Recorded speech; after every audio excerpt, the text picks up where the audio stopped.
Terkadang gini, terkadang manusia ini kenapa dia bisa nggak kontrol diri? Di saat posisi dia kotor, badannya dia kotor ya, kotor misalkan ya. Namanya manusia itu pasti mengalami perjalanan hidup. Jadi yang akhirnya, yang awalnya ini ada penjaga, Danisha itu dari kecil itu udah diapit. Terus kalau misalkan mempelajari ilmu spiritual nggak terlalu susah gitu, artinya lebih gampang, lebih gampang ketimbang orang-orang yang iganya itu genap. Kalau iga jarang itu kan maksudnya ganjil kan. Jadi kayak misalkan dia sebelah ada 7, sebelahnya 8 gitu. Jadi atau dia iganya itu renggang gitu. Itu biasanya orang-orang yang sensitif atau memiliki kepintaran di atas batas normal manusia. Mungkin karena si Danisha ini belum diasah ataupun nggak didalami, jadi kamu kurang peka. Tapi kalau misalkan kamu didalami dengan spiritual, insya Allah akan peka. Jadi yang dimaksud iga jarang ini orang-orang indigo atau orang-orang memiliki kebatinan tanpa dia belajar.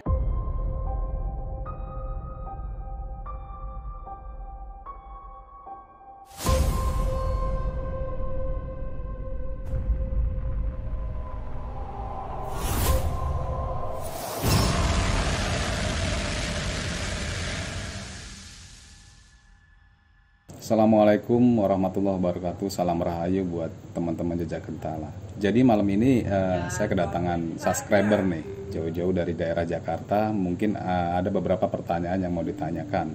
Jadi bisa dikenalin nama dulu ya. Saya Danisha. Saya dengan Michelle. Jadi apa yang mau dikonsultasiin atau mau sharing-sharing tentang spiritual atau pernah mengalami hal-hal gaib ataupun hal spiritual buat Danisha sama Michelle? Lu dulu. Mungkin untuk kerjaan kali ya Ki, usaha. Soalnya Michelle baru buka usaha lagi gitu. Michelle gimana untuk usahanya? Ya Ki, kalau misalkan buat usaha tuh kira-kira bagusnya gimana Ki? Kalau usaha itu paling bagusnya itu untuk tempat ya. Untuk tempat itu biasanya dibuka aura. Terus dibuka aura, dibikin pemanis. Pemanisnya ini ya secara gaib gitu. Terus aura dalam toko itu harus ada penarikan. Jadi penarikan ini supaya orang lewat itu ketarik gimana caranya. Ibaratkan kalau perempuan itu kan harus dipoles kan, harus dia pakai bedak, pakai apa. Begitupun tempat usaha, karena warung di sini nggak jauh beda kayak raga manusia. Jadi kalau untuk usaha sih lebih bagusnya ya pakai pengelarisan tapi yang nggak keluar jalur akidah agama gitu. Maksudnya nggak pakai pesugihan kan ada. Jadi ada juga yang pakai pesugihan, ada juga pakai hal-hal yang negatif, kita pakai yang positif insya Allah. Dengan meditasi malam pun warung bisa bagus gitu penjualannya. Memang usaha apa sekarang? Usaha tempat makan gitu sih. Tempat makan. Udah berapa lama? Baru sih, belum lama sih Ki. Baru merintis ya? Iya. Ya nanti saya coba kasih beberapa pegangan yang nanti bisa ditaruh di tempat usaha, mudah-mudahan atas izin Allah ya bisa berkembang dan ramai. Nanti kabarin dan rasain aja sendiri gitu sih. Iya, makasih. Dan ini siapa yang mau ditanya nih? Aku kadang suka ngerasa kayak bingung aja gitu, kadang suka marah sendiri, suka sedih juga, kadang ya itu suka kesel sendiri gitu. Itu ada sangkut pautnya nggak sih Ki sama ya hal gaib gitu ya? Tapi Danisha pernah nggak ngerasa kayak ada sosok yang merhatiin gitu? Iya kadang kalau lagi yang kalut ngerjain apa gitu, kalau lagi ngerjain apa terus diam aja gitu, suka kayak ada yang merhatiin mungkin ya. Jadi kalau untuk Danisha ini memang ada dari leluhur yang menjaga gitu. Terkadang gini, terkadang manusia ini kenapa dia bisa nggak kontrol diri? Di saat posisi dia kotor, badannya dia kotor ya, kotor misalkan ya. Namanya manusia itu pasti mengalami perjalanan hidup. Jadi yang akhirnya, yang awalnya ini ada penjaga, Danisha itu dari kecil itu udah diapit. Terus mengalami perjalanan hidup, akhirnya ada yang salah, terus kotor, otomatis itu menjadi gesekan. Yang bagusnya ini, yang ngikutnya ini bukan jin, tapi hodam leluhur itu bisa dari leluhur, cuman yang saya lihat sih sosoknya perempuan, nenek. Jadi ada satu pendamping hodam leluhur gitu buat Danisha. Kalau misalkan Danisha Muslim? Aku Muslim. Jadi yang paling utama itu yang saya lakuin, kita mendoakan diri sendiri. Cara mendoakan diri sendiri itu gimana? Ya kita mengirimkan misalkan namanya Danisha binti siapa, baca Al-Fatihah. Kirimin aja tiap malam. Kalau kuat 3 kali tahan napas. Itu untuk membersihkan yang di dalam ini, ruhnya ini. Tapi untuk maksudnya kayak kalau lagi marah gitu suka nggak kekontrol gitu, itu kayak gitu aja, baca doanya bisa meminimalisir gitu. Jadi caranya itu ya tarik napas, baca istighfar, keluarin Allahu Akbar, tarik napas lagi, baca istighfar, keluarin Allahu Akbar gitu. Ya insya Allah itu bisa netral nantinya. Cuman kan nggak sempat minum-minum obat-obat penenang kan? Enggak sih, aku nggak pernah kayak gitu. Kalau misalkan ada juga, saya punya pasien ataupun pengikut di sini, dia sampai sempat ke psikiater lama gitu. Sampai istrinya tuh bilang, ini gila atau enggak Ki? Cuman yang saya lihat itu kan ada beberapa jin ya, bukan pendamping atau hodam. Ada juga hodam, ada juga pendamping, tapi yang negatifnya ini jadi jin. Jadi itu yang bikin dia tuh kadang gelisah gitu. Kan tadi kan Kisah Sama barusan ngomong nih, ada yang negatif, ada yang positif tuh kodamnya. Taunya dari mana? Bedainnya maksudnya. Kalau dia itu jin, dia lebih dominan membisikkan. Jadi membisikkan ini kadang kamu pengen apa gitu. Terus kadang kayak ada sekelebatan atau rasa yang memang kamu udah mau niat baik. Biasanya niat baik itu dipatahin sama dia. Gitu. Terus kalau wujud jin ini dia beda dengan hodam pendamping atau leluhur. Kalau misalkan kita bacakan sesuatu ayat, dia pasti keluar. Kayak tadi misalkan saya coba buka aura, yang dirasa setelah melaksanakan itu apa yang dirasa? Ya plong aja sih. Plong. Terus pasti saat dimasukin ke tadi pas dimakan itu terasa apa? Pahit aja sih.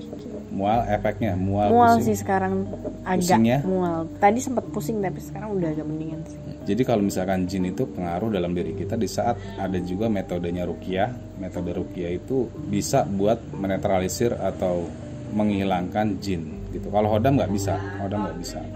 Kalau hodam itu harus diri kita sendiri yang punya niat untuk dihilangkan. Dengan cara apa? Ya dengan cara berzikir itu atau berpuasa. Dia akan hilang dengan sendirinya. Tapi kalau orang yang lain yang ngilangin, dia hilang sebentar, dia akan balik lagi. Tapi untuk tadi yang di dalam aku ini, si nenek ini nggak jahat kan ya? Nggak jahat, dia leluhur. Ngejagain gitu ya.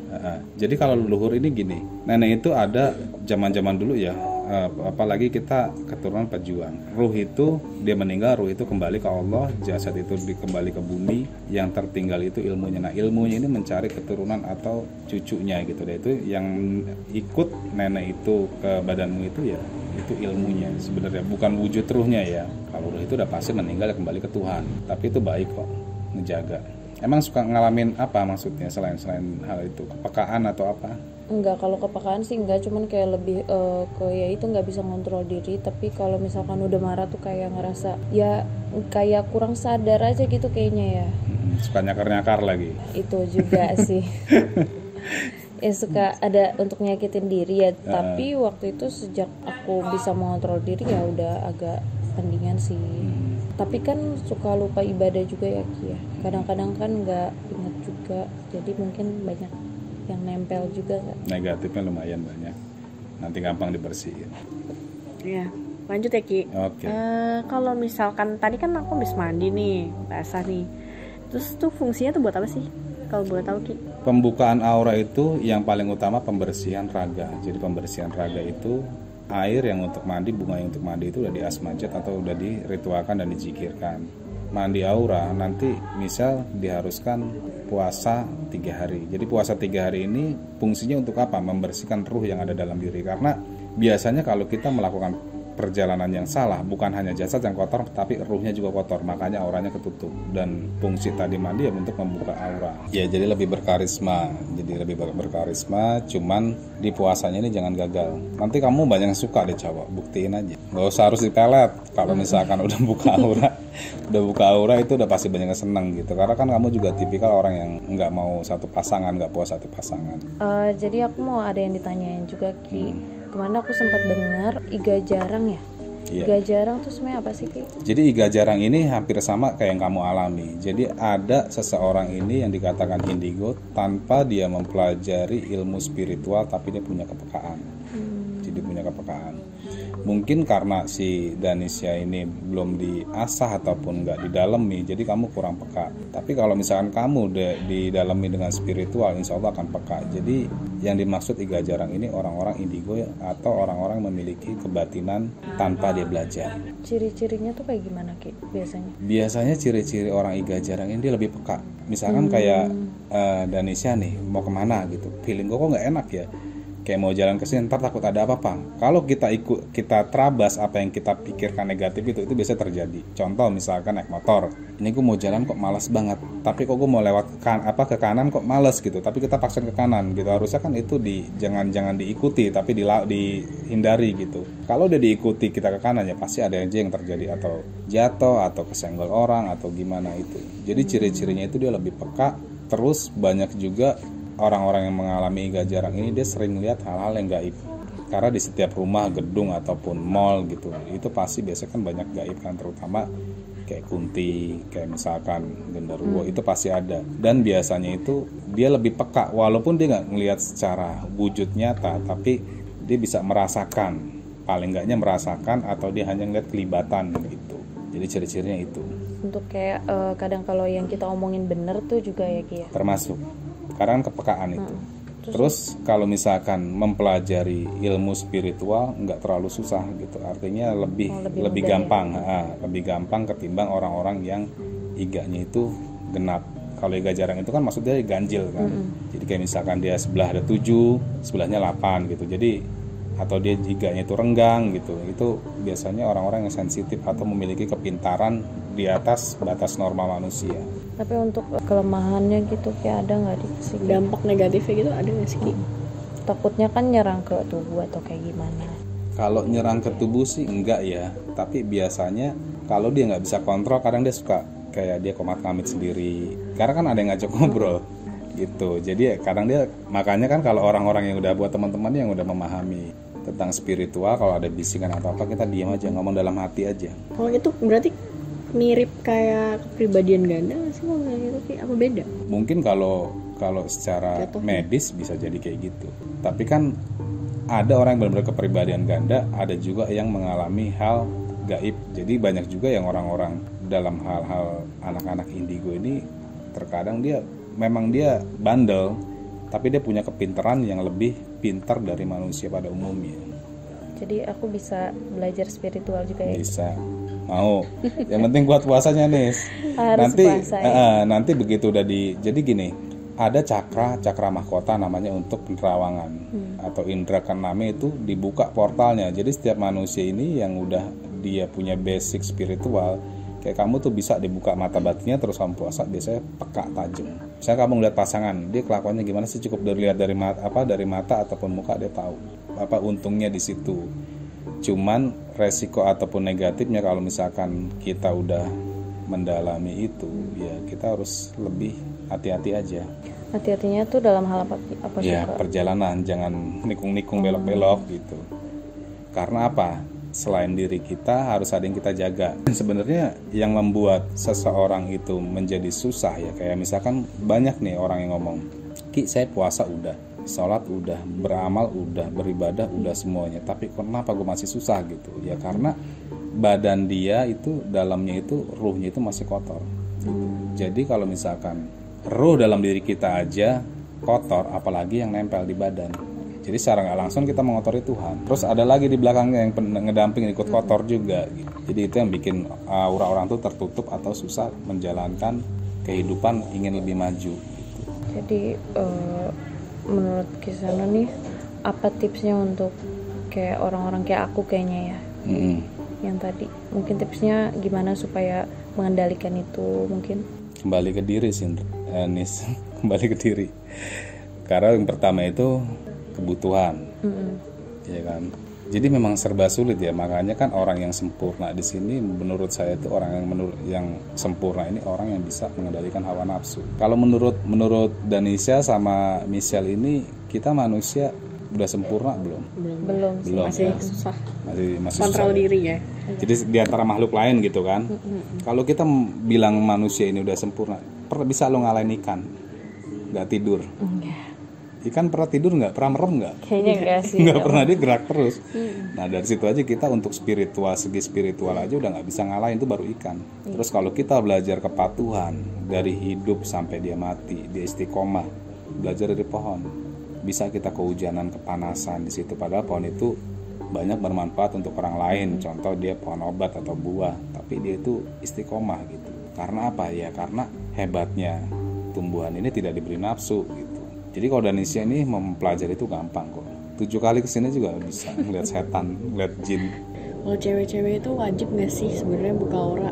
Maksudnya gimana ya cara kita tahu nih kalau kita tuh kotor? Yang paling gampangnya gitu, Ki. Yang paling gampang itu apa yang kita niatkan, apa yang kita usahakan selalu gagal. Oh, nggak bisa gitu ya? Nggak bisa. Hangus ya. Usaha apapun pasti dia jatuh. Hubungan pasti dia putus. Hubungan saya Hubungan sering putus. Nah itu. Putus ya. gagal terus ya. Nah, itu. Jadi salah satunya itu. Terus kalau misal ini lebih sering dimanfaatkan dalam hal termasuk hubungan. Benar nggak? Benar nggak Michelle? Bener sih. Jadi misal ini kalau sekarang sih aura udah bagus. Tinggal nanti agak hati-hati aja jalan ke depannya. Terus puasanya jangan gagal. Kalau misalkan kayak Indri sih tinggal ngalir aja. Si Indri dan Isya tinggal ngalir aja, nanti insya Allah ketemu kok jalannya. Sama sering kesini ya. Sama sering kesini. Walaupun kesini nggak Makin berbuat kesana. ngobrol, silaturahmi. Silaturahmi kan penting. Iya betul. Iya. Kalau biasanya puasa yang dimaksud tuh kayak apa sih, Ki? Puasa itu kalau untuk pembukaan aura puasa putih. Puasa putih di sini kita hanya boleh makan nasi putih dan air putih. Maghrib bukanya, terus kita stop makan jam 4 subuh.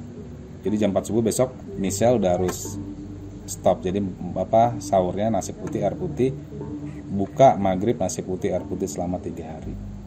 Nanti amalannya saya kasih caranya. Tapi sekarang udah mandi aja udah bagus ya auranya, nggak kayak tadi gelap. Ngerasa nggak tadi kayak ngaca gitu waktu habis mandi? Nggak, takut soalnya takut banget. Karena ada yang merhatiin gitu. Iya memang tadi pas itu jujur beneran ngerasa kayak ada yang merhatiin gitu. Ada yang ngeliatin. Iya. Cuma nggak tahu ya. Kalau kayak kodam-kodam gitu gimana sih, Ki? Taunya kalau kita tuh punya gitu. Sensitif, jadi lebih sensitif. Contoh kamu datang ke suatu tempat yang angker, terasa kok berat banget. Kalau merinding sih semua juga manusia merinding. Cuman kalau kita orang yang memiliki kelebihan dalam spiritual ataupun kelebihan dalam ham gaib, kita datang ke suatu tempat itu hawanya udah beda. Tapi aku sering kayak gitu gimana ya? Iya, ada garis, makanya antara Michelle sama Danisha ada garis, cuma kan tinggal diasah aja gitu.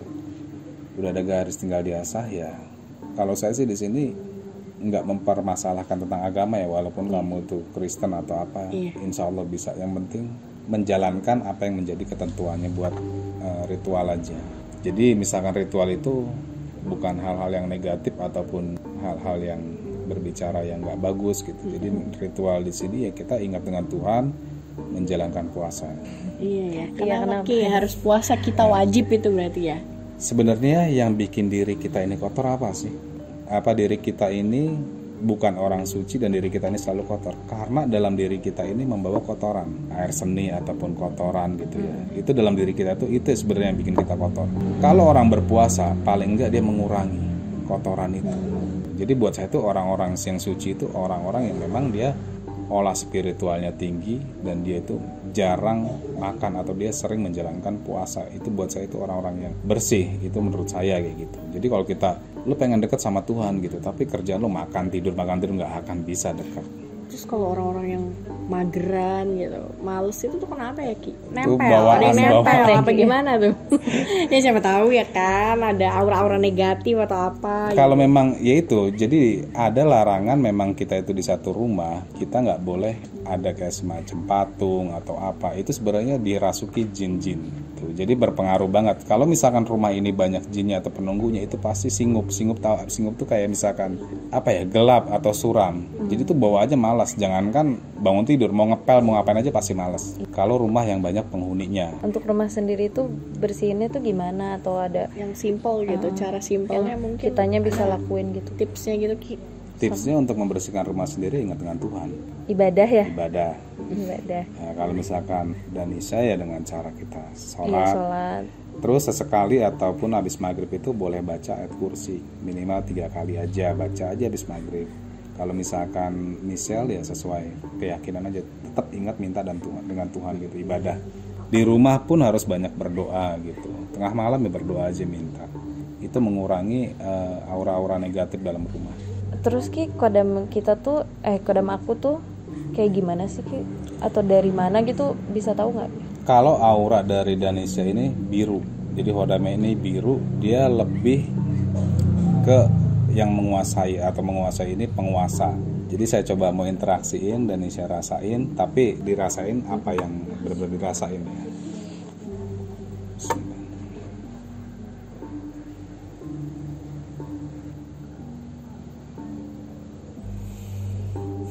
Apa yang Indonesia rasain? Ada agak merinding di sini sih, di Terus kanan. apalagi? Enggak ada kayak di dada ada yang kayak ser gitu.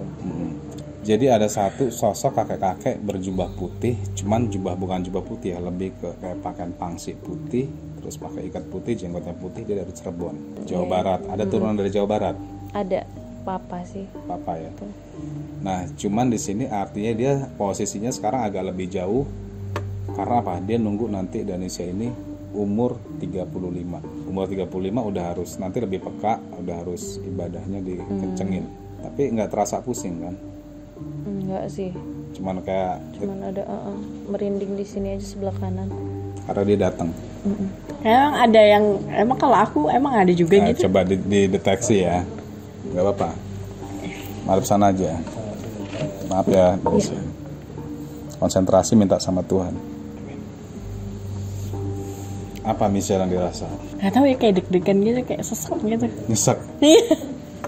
Tapi nggak merinding ya. Tapi nyesek, lebih ke Iya, nyesek. lebih kayak ngap gitu. Lebih ke ngap.